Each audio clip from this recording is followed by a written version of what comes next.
right, I see we have a whole bunch of people filtering and connecting to the audio bridge now. Very good. I'll go ahead and start off with a little bit of just technical an intro. My name is Will Simpson. I am the Los Angeles Upwork Ambassador. Thank you very much for joining us today. Really looking forward to our expert speaker today, Yunche. She's got great energy and some good knowledge to share with us. Throughout the presentation, I'm going to start off with a little bit of updates on Upwork and some housekeeping items. For those of you that have been on one of the previous sessions and one of the previous episodes in this session, you may have seen some of this beginning information, but I'll go ahead and move through it expediently. But it's just good information. I want to make sure it's out there before we have our expert speaker take over. So let's go ahead and dive right in. Just 1 second, get my screens all oriented correctly. Okay.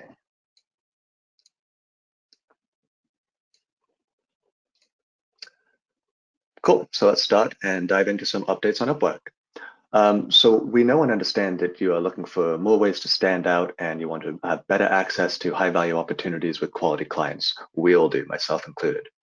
And as we continue to attract more businesses seeking flexible talent solutions, we also hear their need to more quickly find talent that they can trust for complex, strategic and long-term work. So there's two new top-rated badges, if you will. Let's go ahead and start off with the top-rated plus. That's the fuchsia pink one here. This is proven talent with success on larger or long-term contracts. So this is a requirement of a minimum of $10,000 earnings in the past 12 months, and typically has an annual earning of more than $100,000 on average through Upwork, which is 4 times as much as you'll typically see on just the top rated. So it's a good badge to have. There's some information here I'm going to drop in the chat if you want to get some more details on that. Feel free. Cool. Next is expert vetted. Now, these expert vetted freelancers that have completed an extensive vetting process by technical and domain experts. This includes a technical skill test as well as a soft skill interview. Now, the earning expert vetted status gets you exclusive access to some of the top paying clients on Upwork, and this is including the 30% of Fortune 500 companies that we support. Now, it's currently only available by invitation only, and only in some categories of work. So it's not something we can all go rush out and go apply for, but it is being rolled out and it is being moved in there. The talent can only be invited to earn this status at any stage. You don't have to have a linear progression from rising talent, top work, top rated plus to expert vetted. You can get pinged at any time on that one.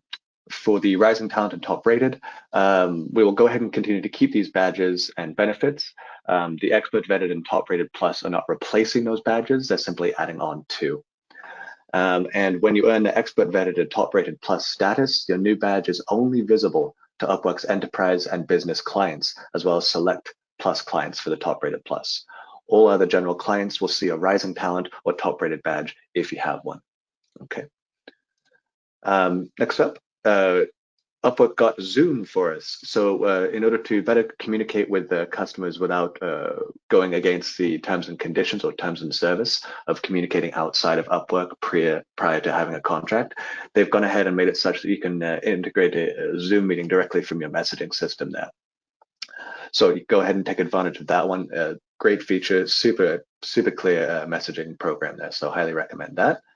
Next up, we have the project catalog. You may or may not have heard about this, but based on an overwhelming demand from our community, we've launched a new way to earn on your terms, call it project catalog. This was previously known as prepackaged solutions, but has now got updated to project catalog. It allows you to package your services into pre-scoped projects that are easy for clients to browse and buy. You may have noticed that they got rid of the old prepackaged projects that were on your profile. Those were removed back in October of this year, and it's getting replaced by this one. So with this, you can create a project or an offering that includes a set scope, cost, turnaround time, and X number of revisions. So it's a neat package into a purchasable project. So for myself, I do graphic design, so I may have basic logo, enhanced logo branding package, or corporate package where it's got more detailed things going on there, but people can easily just click and play there. Next, the job success score has been updated. So we know from the countless threads here on the job success score that there have been some confusion on your scores.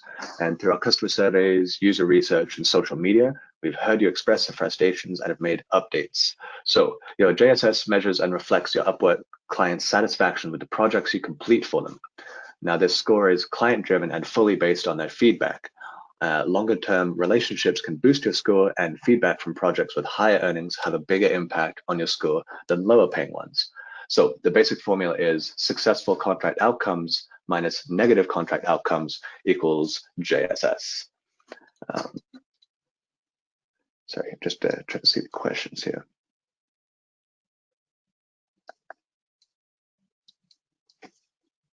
Okay, perfect. The Upwork system takes snapshots of your 6, 12, and 24-month histories in the marketplace, and a score is calculated for each time frame. The best score out of those 3 time frames is displayed on your profile, and it's updated about every 2 weeks or so.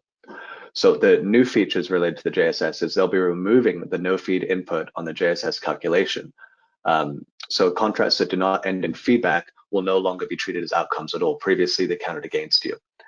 So we thought this would enhance your experience, and as a result, a small set of customers will no longer have enough outcomes with different clients to earn a JSS.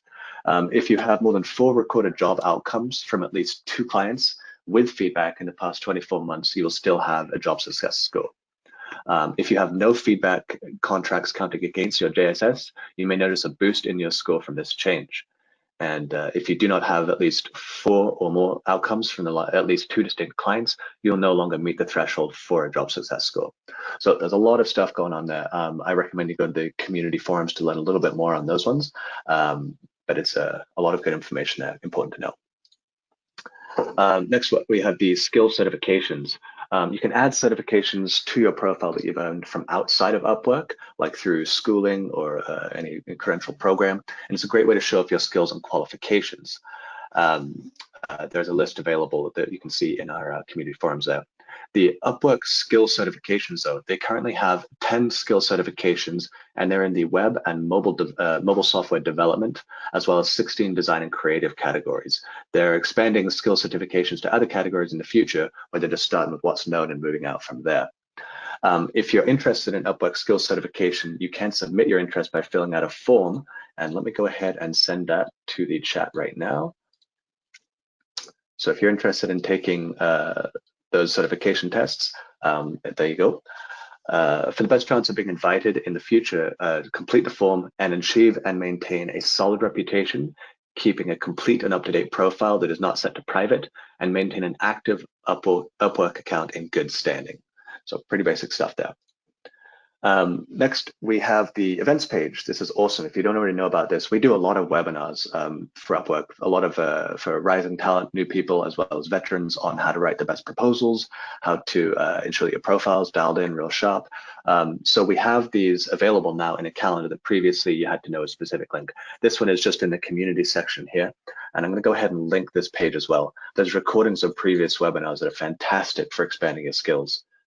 Some of them hosted by myself, some by my associates throughout the rest of the states. So that is that link there. Perfect. And I do see a lot of questions coming through, guys. I will go ahead and get back to a lot of those questions once our expert speaker, Yunche, is speaking. So give me a moment here. We'll finish this up and I'll circle back with you. So just bear with me. Next up, this is a pretty cool report that comes out each year. In September, Upwork releases the results of Freelance Forward 2020, and it is the most comprehensive study in the US of independent workforce.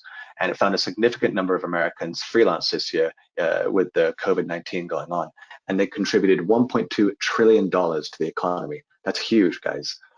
This increase was fueled in part by an influx of younger, highly skilled professionals seeking flexible alternatives to traditional employment.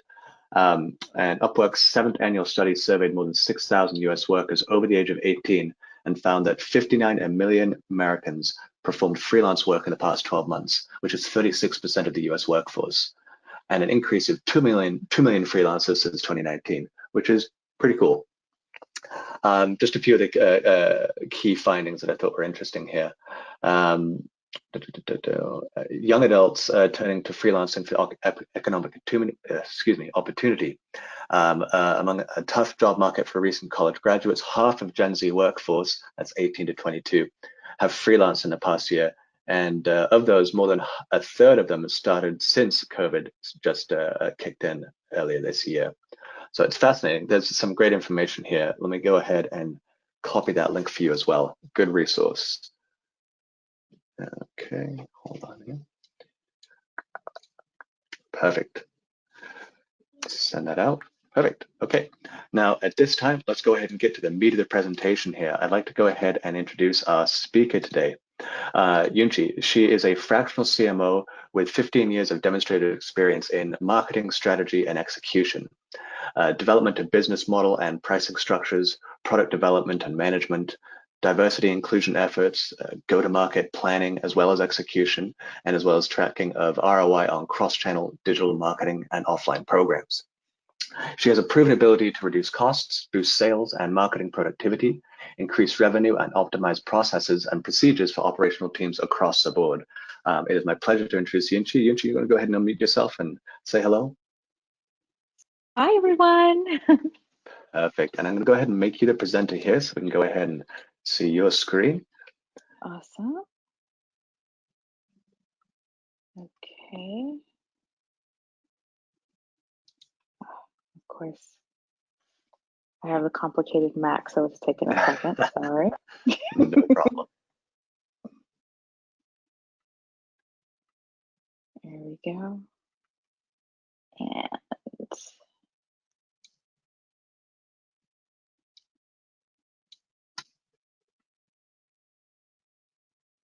see if everyone can see me. It's doing that whole thing again. Sorry, guys. I'm trying to. No worries. Okay. While you're wrestling with that one, I'm going to answer some of these questions here. Okay, that's perfect. If it's fighting you too much, feel free to jump out and jump back in. Sometimes the old off and on fixes things. Yes, I'm thinking that might be the case because I approved all of this earlier and everything was working perfectly fine. No worries.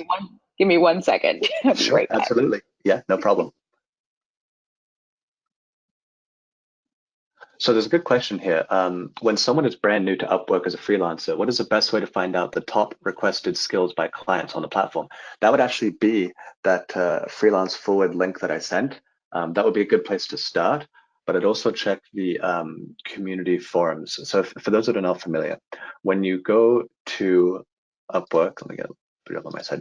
So when you go to upwork.com and you log in, when you scroll down to the very bottom of your homepage there is a community on the bottom left.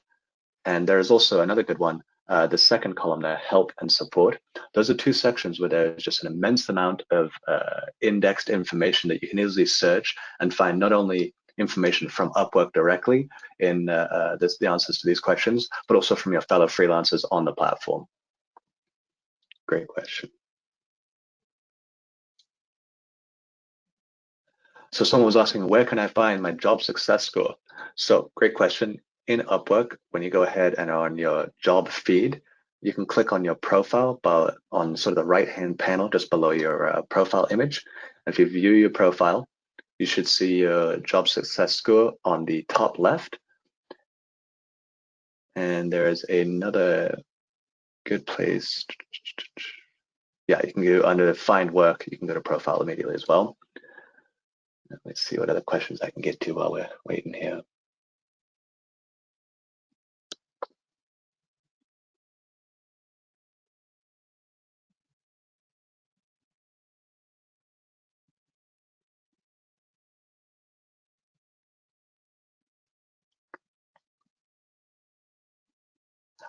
For those wondering, this webinar will be recorded and it will be available both in that community link that I provided earlier, as well as the same link you used to register. Once we go ahead and close this webinar out, you can go ahead and open that and you'll have an access to a recording at any time there.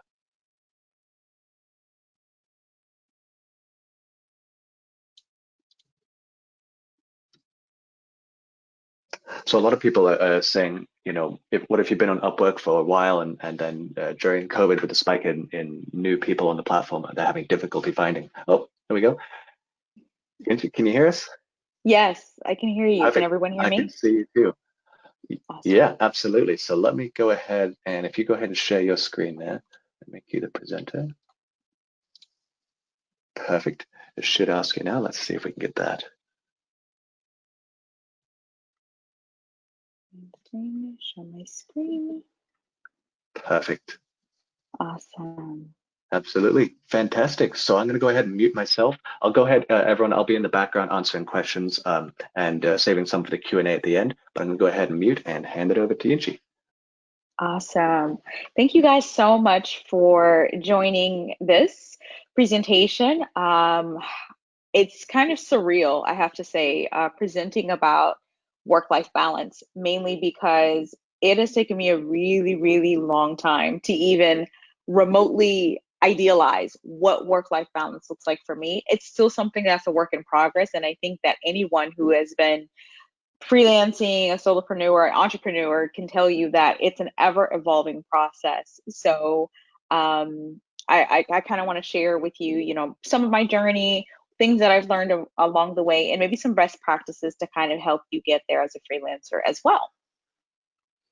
So what are we going to be covering? We're going to be talking about how to find your version of work-life balance, freelancing internationally, knowing and identifying your true why, as well as understanding the difference between freelancers, solopreneur, and entrepreneur. And yes, they are completely different. A little bit about me. So who am I? I am a solopreneur. I'm a fractional CMO. What that means is basically I am a chief marketing officer that companies can hire on a fractional basis. That may mean for a few hours at a time. That may mean for 20 hours a week. It totally depends. I'm highly strategic, and I come into companies and really help fix their communications between sales and marketing, internally and externally. I am also a Forbes coach. That happened this year, something I have been working very hard to want to achieve. So that was been really cool. I've been on Upwork since 2015. The journey of building up my solopreneur business and even figuring out that that's what I wanted to be was not easy. I'm not gonna lie to you. It's not an easy journey, but it's something I'm so grateful that I did, because as you can see here, this is me with my family. We've been covered in various media outlets, Travel Noir, Wall Street Journal. We've been traveling the world since 2018 technically, because we decided to leave and just sold everything. We were tired of it, left everything behind in 2017, started our journey in California, visiting my mother-in-law for a few months, and then we head out to Thailand. We had never been there. Didn't have we didn't know anyone there. We just said, you know what, we're doing this thing, and we took our two daughters with us, and they were world schooled, and it was the most amazing adventure of our lives. And honestly, we would not have been able to do it had it not been for Upwork. So we're still traveling technically. I mean, with COVID, of course we can't. We actually decided to settle in Portugal, which is where I live now. And we live on the Silver Coast. So as soon as the borders open up and we're able to travel, I will be on the first thing smoking because I really, really, really miss traveling. So that's just a bit of information around me. So let's talk about finding your why. It's really important to understand this, and I'm sure if you've been in business for any period of time, or if you just started on this journey, you probably hear people talk about finding your why all the time, mindset. And I cannot tell you how critical this is, because the moment that you put your financial success in your own hands, you're not being employed by someone else. There is a fundamental shift that happens mentally. There's an acumen that has to happen within yourself, of you choosing you every single day, you saying yes to you every single day, and you motivating yourself every single day. And it's not an easy journey, but it is a very rewarding one. So one of the key ways to keep yourself motivated and focused is by understanding and knowing what your why is. Clarifying, number one, what you really want. Why do you even want to be a freelancer? What is it going to help you achieve? What will it actually mean to you once you reach that goal? And each of these we're going to go a little bit more in depth in. Number two, formulating a plan and writing it down. Writing it down is so important. There's so many people who have a business in their head and it never becomes to fruition because it's in their head. You have to write it down. You need to see it on paper so you can see the mistakes, see, what parts of it don't make sense, and so that what, needs to be modified so you can move on to take action. And then finally, of course, taking action. Why? Because a plan is just a beautiful dream without action. You actually have to implement it. So we're gonna move on to talking about each of these individually. Clarifying what you want, aka understanding what your why. What are you really after? I can't tell you how many people who start off in becoming a freelancer like this, the first time they're leaving their job and they're like, I can't wait to leave my job. I'm gonna become a millionaire and I'm gonna be able to travel and do all of these amazing things. And I gotta tell you, more often times than not, that's not what really it's not what people really want. It's the illusion of what they think they want. Why do I say that? Perfect example. One, I'm not a millionaire. I just learned how to be very savvy with our money. We transferred the way that we live life once we decided to travel full time. And you don't need millions of dollars to do that. So think of it this way. If I gave you $20,000 a month right now, in 12 months' time, that equals $240,000. $20,000 is life-changing to everyone on this call. I don't care who you are right now. $20,000 a month can shift things in such a way in your life that you can create more time. All of your bills will be paid. You can upgrade your lifestyle in a magnanimous kind of way. So clarity of understanding what you're really after is really, really important, because then it can help you to create very attainable and realistic goals. Okay. So understand, do you want more money? Do you want more time? Do you want more freedom? For me, everything is around freedom for me. If it impedes my freedom, if it's not helping me to have more freedom, if it's, helping me to create more choices, everything that I do in my life is focused around having more freedom. So that's my why. And that ties into my family and travel and all of those things as well. What will it mean to you? You have to really think about what achieving those specific things will mean to you. What does more time mean for you? What are you going to do with that free time? What will you do with more freedom? If you have more money, what does that mean? Does it mean you're going to buy more stuff? Does it mean you're going to try to retire early? What does it mean? And the reason why this is important is because you have to attach a feeling to the thing you're after. Otherwise, it just becomes another attainable, tangible thing that's like, once you get it, you still feel empty. The whole point of this is figuring out your why, is so that you can feel whole. You can have meaning to what you're actually trying to go after. And then finally, you got to figure out who are you doing it for? I will tell you that this journey of being a solopreneur, choosing to be a solopreneur because I thought I wanted to be an entrepreneur, really helped me to learn that I was doing this, number one, for myself, then number two, for my family.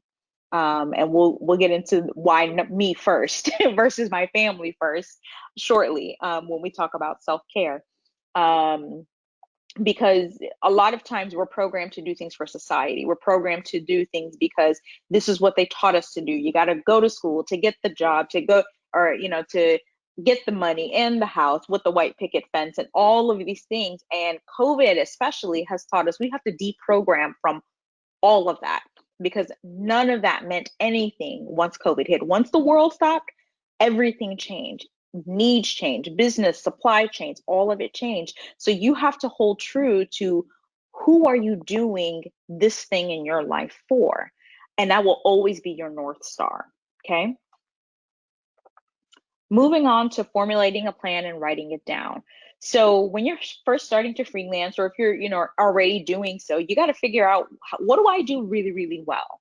Sometimes you may not have an exact name for it, exact science, in the same way that I do as a fractional CMO, but you may be really good at managing projects. You might be great at sales, or you may be really great at creating graphics. Figure out what that thing is and hone into that and all of the things that you can do within that specific area. Then go and identify, what does the market need at this current moment in time? Because there's a difference of saying, oh, I'm really good and at graphics, and I could just go and create a bunch of billboards. Well, guess what? No one can go out right now, really, because of COVID. So billboards don't make any sense. So the market right now needs digital marketers. They need people who can create ads. They need people who can do, strategy, XYZ. So think about how your specific skill set fits into what the market needs right now. An easy place to do that is to look at some of the jobs posted on Upwork within your related skill set. It's really easy to see very quickly what people are willing to pay for. And that is how you pivot your skill sets to match what people are willing to pay for. And then finally, write down that plan of action. Outline how your specific skill sets and your expertise will align with those jobs.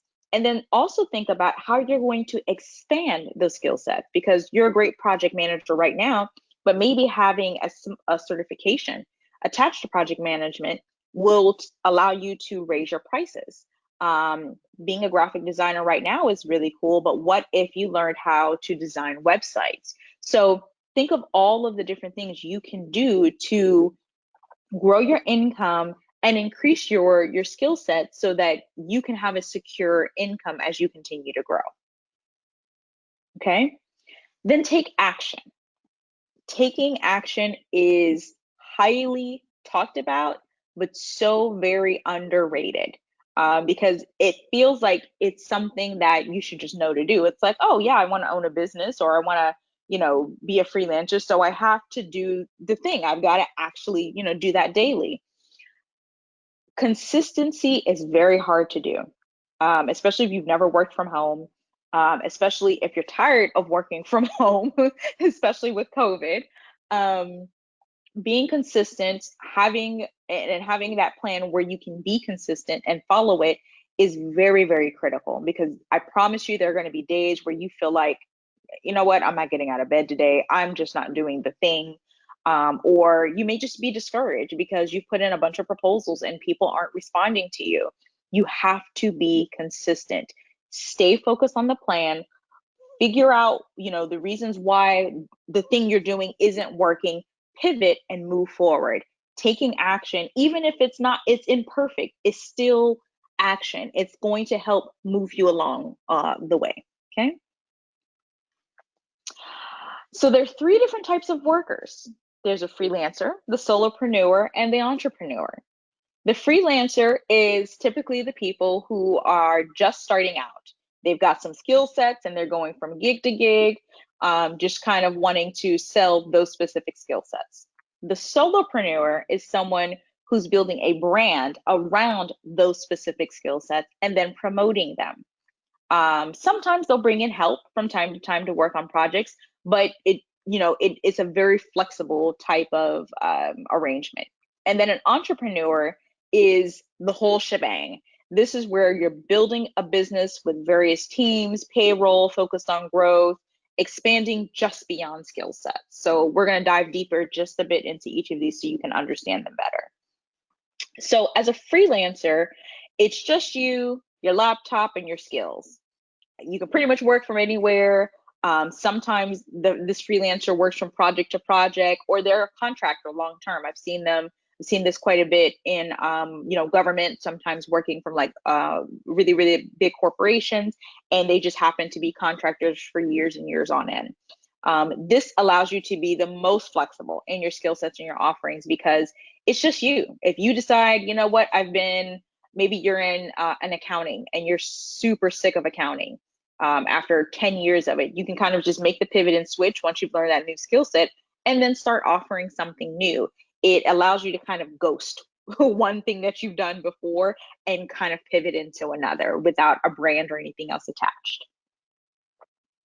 As a solopreneur, you create a brand based on your skill sets. This is the route that I took. It allows you to hire people as needed for various projects. I have a flex team that I flex up and down. Sometimes I have writers for different projects. Sometimes I'll bring in a graphic designer.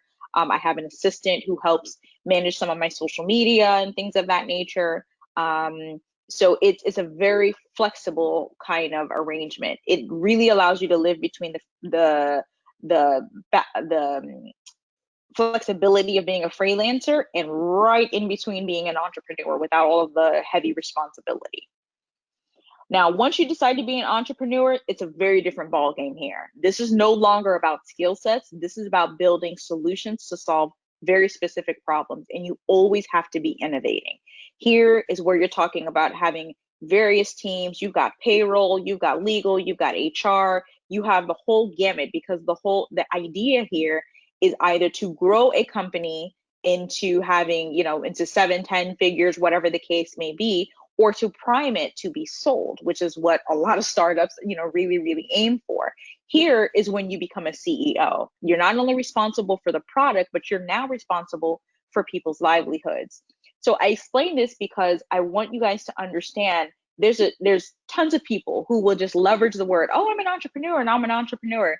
That's not necessarily the case. You got to figure out what level of responsibility do I really want to have long term versus the level of flexibility I want to have for my lifestyle. And because I wanted to travel, because I wanted to, spend as much time as I could with my family, because I wanted to have days where I said, you know what, I'm going to the beach today. It's Thursday, it's noon. I'm done for the day, so I want to go hang out or go to grocery shopping on a Tuesday. Being a solopreneur provided me the best balance of that for that lifestyle.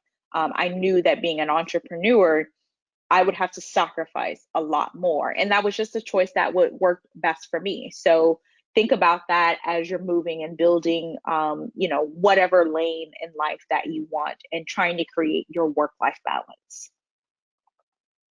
So here are a few tips when working remotely that have worked really, really well for me. One, you want to nail down a schedule. Very critical to nail one down. I think now more than ever, a lot of people have learned what it means to really work remotely for companies that have never done so. Segment your time specifically to do meetings, prospecting, and the work that you were hired to do. There is a difference between all of them. Example, I have segmented Mondays where I don't have any meetings with any of my clients. That is my company day. I focus on social media, new content that I want to write, just things that I want to do, goals that I'm setting for myself and my business, new income, and things of that nature. So nailing down the schedule really helps you to stay focused and more aligned. Have the right tools. Everything from Calendly to project management tools like Asana, they really help you make sure you don't miss anything. Example, because I'm international, it's not in my best interest to have a phone number because I don't want clients directly calling me. It's too expensive. So I just make sure that all my meetings are set up with Zoom, and it's not a problem. Okay. Be disciplined and stay consistent. There's that word consistency again, because I cannot harp into you how important it is to stay consistent over and over and over again. Okay. You don't have a boss that's going to hover over you to tell you what to do. No one's going to micromanage you. No one's going to say, hey, you make sure you're on the laptop, or make sure you're prospecting, make sure you follow up with those people. That's something you have to do. And, it does require discipline. You're the person that's in charge, and you got to hold yourself accountable. All right. So working internationally, it can be slightly different from just working remote because of course the time difference. You're in a different culture, different country. There's a whole lot of things that can easily upend your working environment. So there's a few things that have helped us along the way. Number one, like I said before, Zoom is your friend. Use it for all of your meetings. Make sure that you have a fantastic internet connection. Luckily, here in Portugal, everything is fiber based. So our internet tends to be top notch. I've lived in Thailand, Malaysia, spent some time in Bali, and I can tell you there's definitely various zones where, or in locations, we said we would never settle down kind of long term as a home base from traveling simply because the internet wasn't good. So make sure that you think about that before, you know, taking trips internationally once things open back up, of course. If you do need a phone number that you can use abroad, check out Google Fi. Google Fi is what we use. We have the unlimited plan. It's, you know, so data free, calls free, and all that. There's a few times I've had to call to the US because all of my clients are there at this moment in time. And it wasn't, the charges weren't too crazy. So it's a plan that's worked out great for us. We've had it for the last, I think ever since we started traveling, actually. So Google Fi has been really, really amazing. We dumped T-Mobile, Verizon, and all of that, and it's worked great. Have a world clock available to you at all times.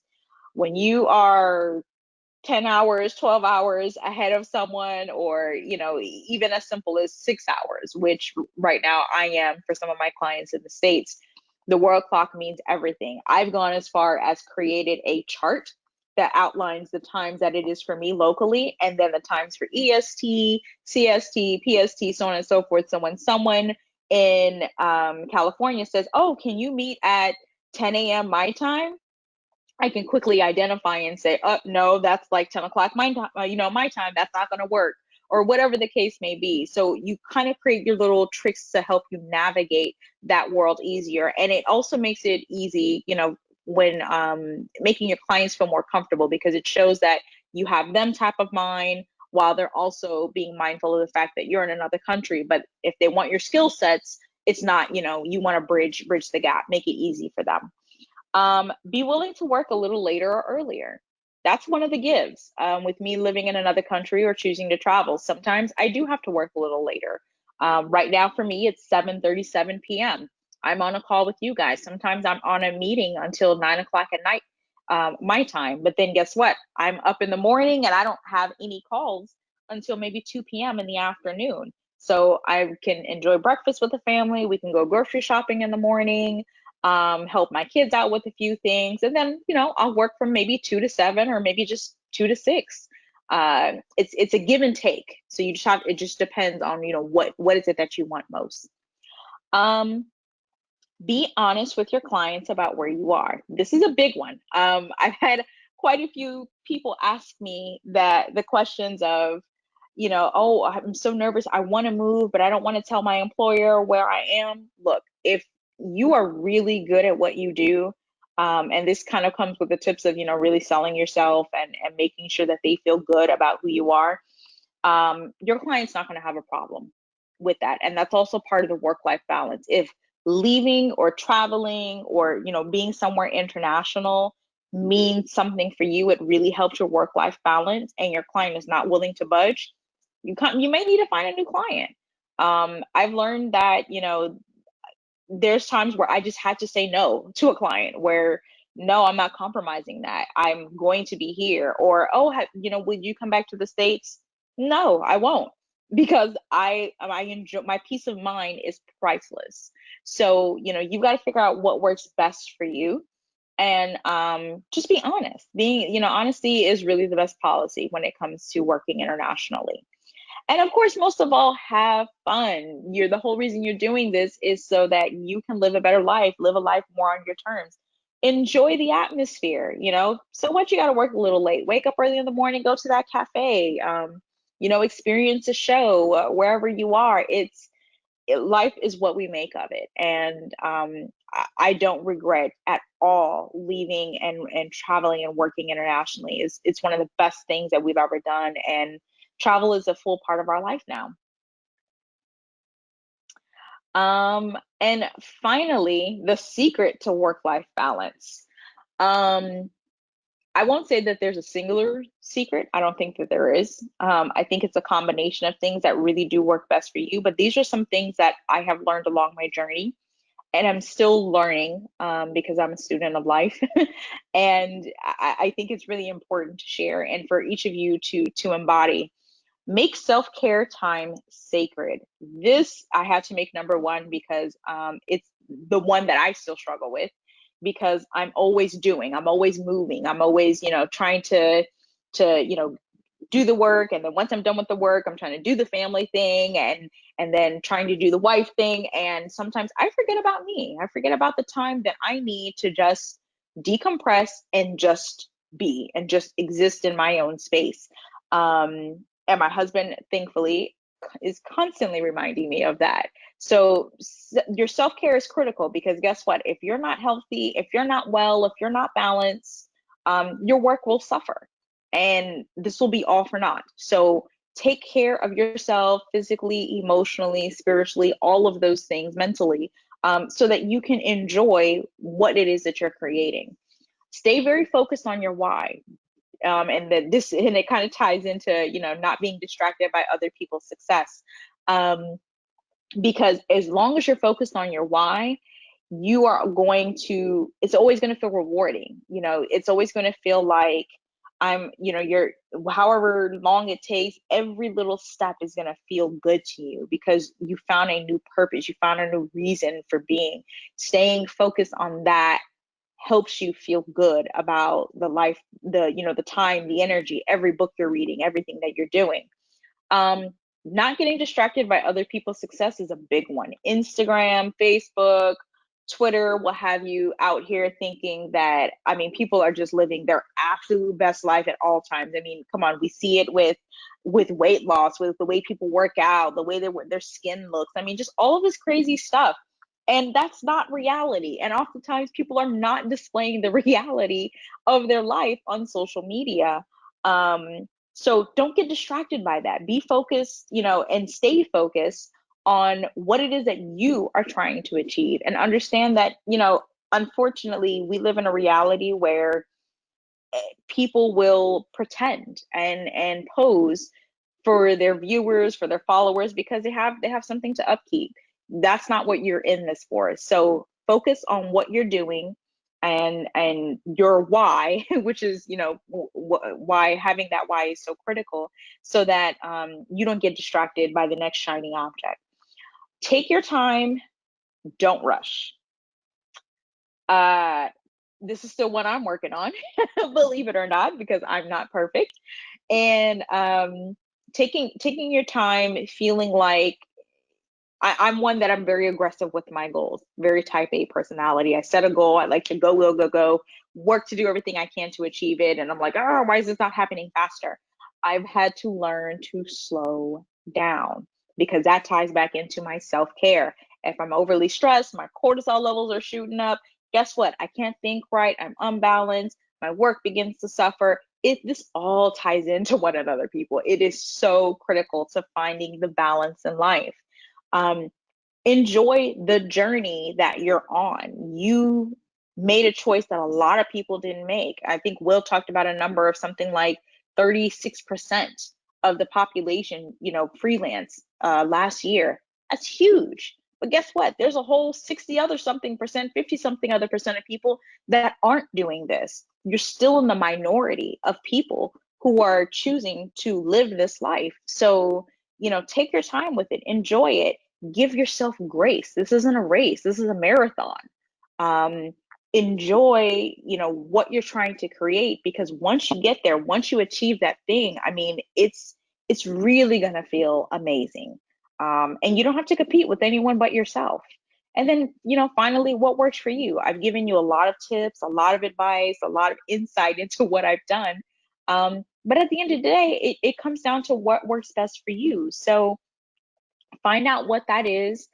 Take the tips, don't take the tips, read the books, whatever it is, but find balance. Balance is the most important thing in life, and something I tell my daughters all the time, and it is now my mantra, along with freedom, is balance and freedom. So I hope that this helped you guys out to learn a little bit more about work-life balance and inspired you to kind of go and seize the day. Carpe diem. Yunche, that's fantastic. I love especially what you were saying at the very end there about the. Do you want to leave that last slide up there? It's just Sure. something nice to look at.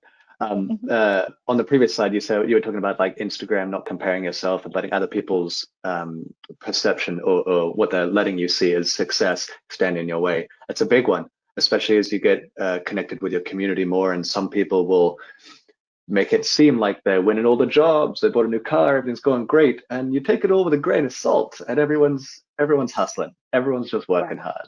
It's so important. That's right. We had this is amazing content. We had a lot of really good questions here. We've got about 15 minutes, so I'm going to go ahead and jump right into them so we can make sure and get them all answered. So I'll go in about sort of a chronological order here, so hopefully we'll get to everyone. How did you land your first client when you first started on Upwork? Was there any technique or something that you did specifically? I'm not gonna lie. The first time when I first started, I think my first year on Upwork really sucked. Um, it I will wasn't second easy. that. It really, really sucked. Because I was still using the corporate format, really talking about my resume and how awesome I was and what I could bring to the table. When you're a freelancer, it's all value-based selling. They care about what your skills can deliver to them, what results you can bring to them. So what I had to do was humble myself because my skill sets from corporate, while they transferred over, it wasn't the same thing. I had to take some jobs that paid less than what I would have liked, just so I could achieve some results and then leverage those results in my proposals. So that's key. The results that you can leverage in your proposals will really help push things over the edge for you. Absolutely, couldn't agree more. I reference it to I slit my throat on price to get in there, but also differentiated myself just to get a few people that said, yeah, he's all right. And once you got a few people, you can get back to reality. But Absolutely. Related to that one, how did you transition from working in corporate to solopreneurship?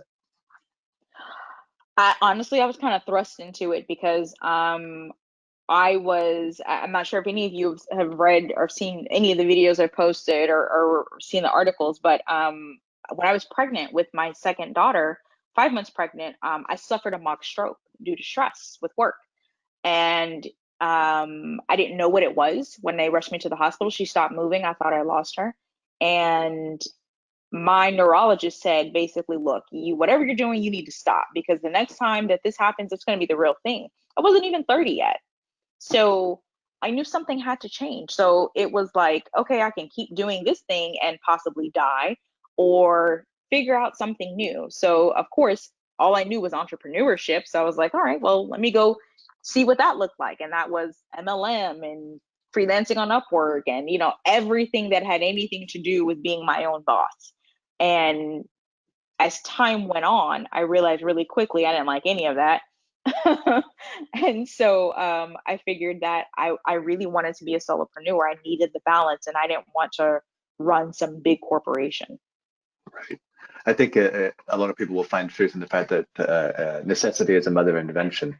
I transitioned from my corporate gig to solopreneurship similarly due to health concerns and just being overstressed and realizing this is not what I want. And so it wasn't so much a, hey, I'm going to figure it out. It's I'm going to have to figure it out because something's got to give. And you'll find that things get a lot easier to accomplish when there's a little bit of a motivator behind you. Absolutely. Absolutely. So this is one that's come up in a variety of ways. How do you decide on your rates and pricing with clients? And do you typically do, flat rates, or do you do per job and customize it? But how do you decide when it's time to raise those rates and set those rates? That is a very good question. That's one that I struggled with for a lot of years, and I actually had to get outside coaching help with that. When I started, I did hourly, like, and anyone else. And that worked good until it didn't, until I realized that I kind of was overworking and very much undercharging. And then I learned the value of value-based pricing. And this was learning what I could deliver would the best way, I guess the best way to explain it is understanding that the total amount of something that I would deliver, what it would create for the client, what kind of revenue it would create. And that meant really getting into the client's business. For graphic design, for other things, it was really, that's harder to do because sometimes it's just very transactional. And you may say, oh, okay, well, I need a website. Okay, that's not necessarily, you can't really schedule out or figure out how much that is going to help them in revenue. But as a consultant, you can. So I switched to value-based pricing and I made everything fixed price. The only time I do hourly, and the only reason I started doing hourly is because of COVID, is when they want to have strategic workshop sessions with me. And that's part of, being flexible, of course. Yeah, absolutely.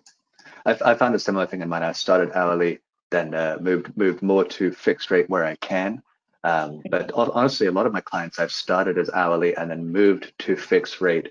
And those are the clients that were new on the platform, maybe new, during COVID, everyone moved online and they're like, we don't necessarily know if we want to invest because we don't know how it works yet.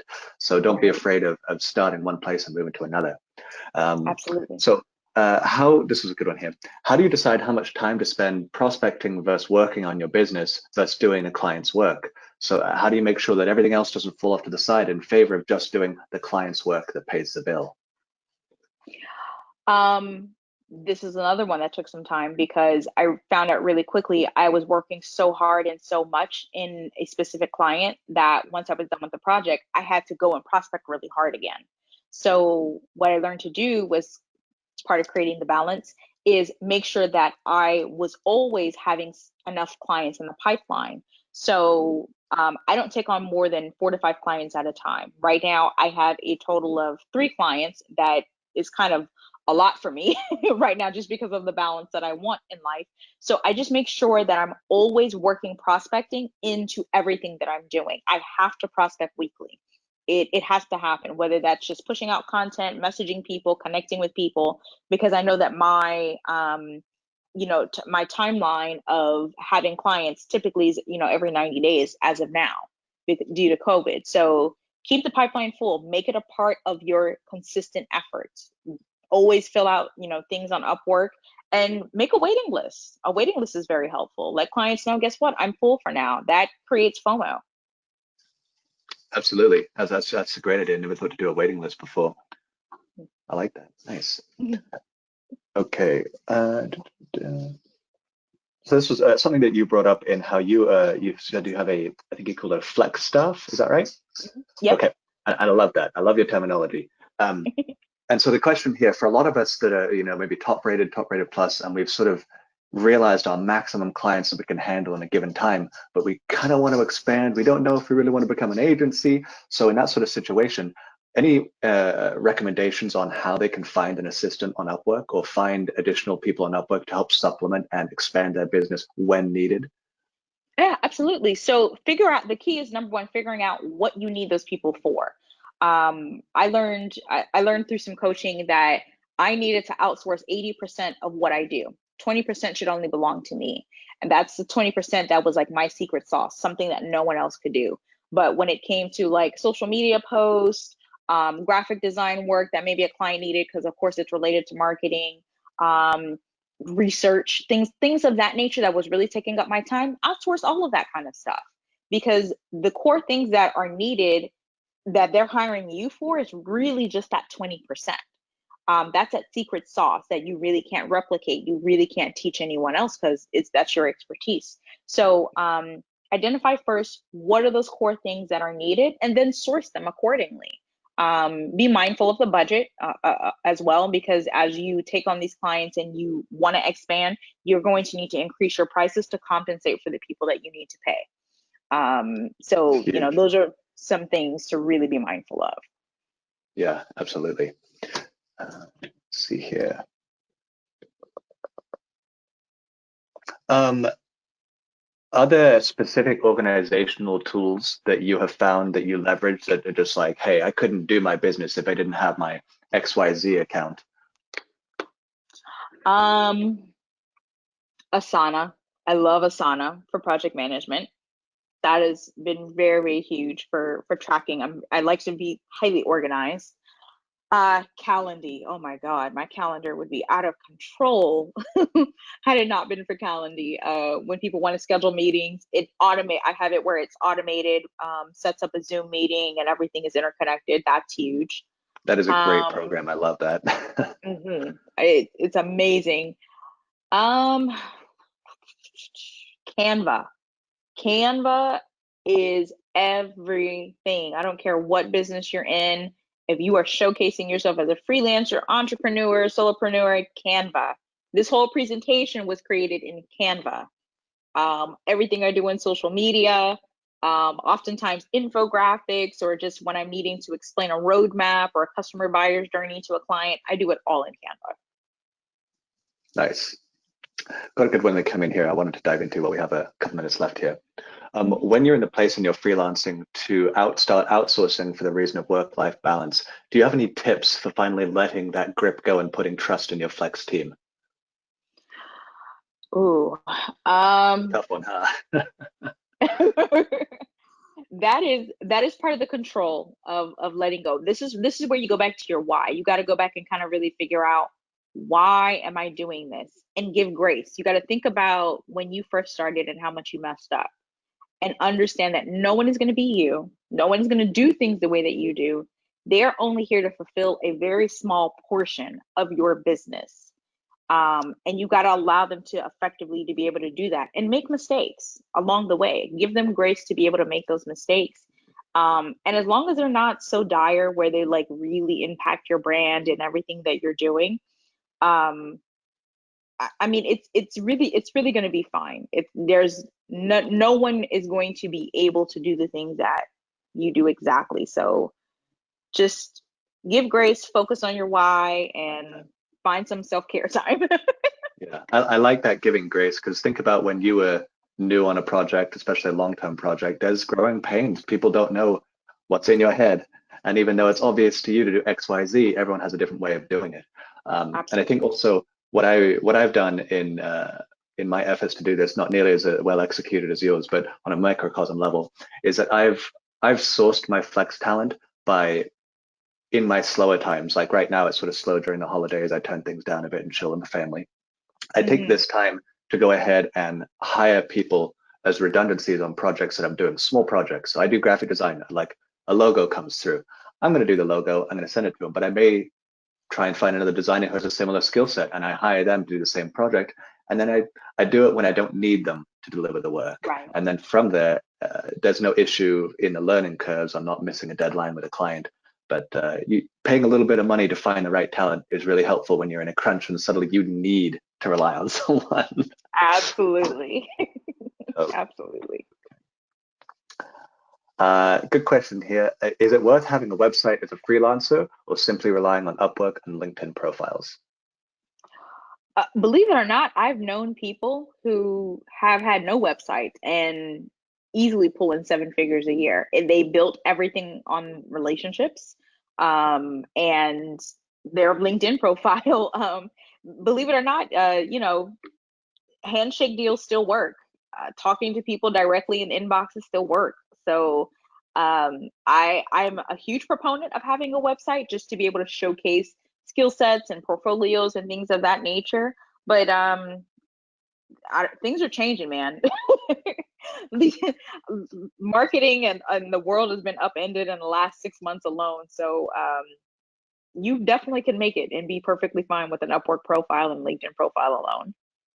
Yeah, absolutely. I thought I'd be using my website a lot more than I do. And I'm like, well, I just send it to my Upwork profile. So Pretty much that's what good. I do. Yeah, I know I'm sure different industries will require different things. If you're doing more public facing things, like if you're a keynote speaker, you probably want a website, stuff like that. Exactly. But yeah, interesting. Let me see, we got time for maybe squeak in one more question. Yeah.